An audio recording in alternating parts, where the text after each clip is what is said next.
Friends, welcome to my channel. ఈ వీడియోలో మనం గత పరీక్షలో వచ్చిన ప్రశ్నలు ఒక 10 వాటి సమాధానాల గురించి తెలుసుకుందాం. ఓకే, ఈ అక్షరాలను ఊష్మాలు అని అంటారు.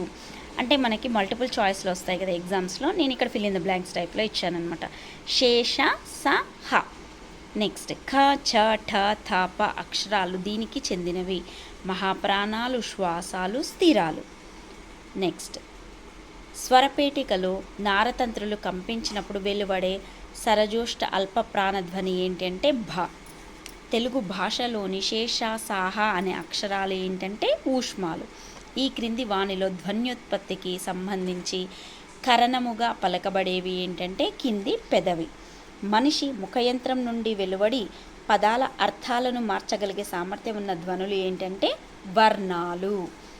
ముఖయంత్రంలో స్థానకరణ ప్రయత్నాలచే త్రివిధ కార్య సంయోగం వల్ల జరిగేది వాగుత్పత్తి. యా, రా, లా, వా, అల అనే అక్షరాలు అంతస్తాలు. ఉచ్చరించేటప్పుడు ధ్వని ఉద్భవిస్తున్న పేరును బట్టి ఫ, ఫ, ల, అల అనే అక్షరాలు ఓష్ట్యాలు. అర్థకాలుగా పేర్కొనబడేవి ఏంటంటే పదాంశము. నెక్స్ట్ వీడియోలో మనం అర్థ విపరిణామం, వాటిలో ఉండే రకాల గురించి తెలుసుకుందాం. ఈ వీడియో కనుక నచ్చినట్టయితే లైక్ చేయండి, షేర్ చేయండి. Please subscribe my channel. Thanks for watching.